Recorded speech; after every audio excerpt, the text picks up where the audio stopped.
Welcome to Greek for a Week. I'm glad that you are continuing to walk through the book of First Thessalonians with me.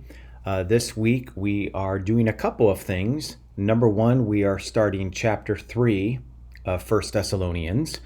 And the first paragraph in chapter 3 is verses 1 through 5 that I've titled Paul Sends Timothy. So that's the first thing we're doing this week. The second thing that we're doing this week is we are starting year number 7. So this is the first week of year number 7. So I'm pretty pumped, pretty encouraged. I really appreciate all of you out there who are watching and listening to my videos. I have missed 2 weeks in all of those first 6 years that I've been doing Greek for a Week. So here we are, week number 1 of year number 7, and I really trust that you are enjoying everything that we're doing, especially this particular part of the year as we walk through the book of First Thessalonians.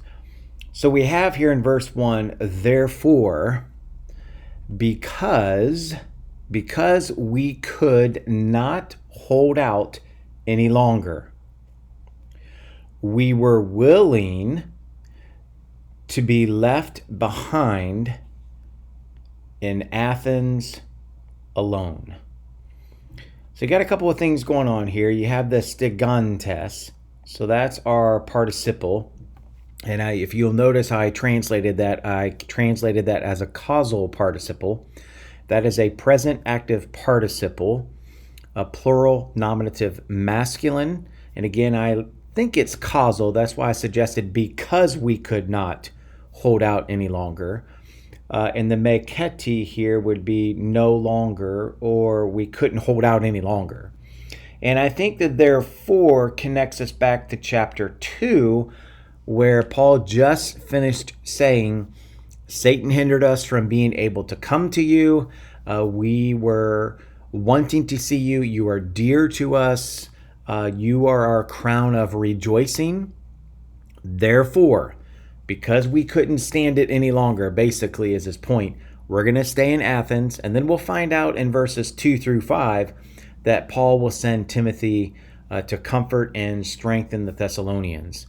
You have the eudakesamen. That verb there is first person plural. That's aorist active indicative of eudikeo. We were willing, or we thought it best. And then here's the infinitive. We thought it best to do what? So this indeed is a complementary infinitive. We thought it best to be left behind. And that's an aorist passive infinitive. And then, of course, the in Athens here alone, this is the in Athens. That would be N plus the dative case. That is the point there where you're looking at a dative of location. And, of course, that location would be Athens. So this will get the ball rolling for chapter 3. I just wanted to do one verse here. And then we'll look at verses 2 and 3 next week. Have a great week.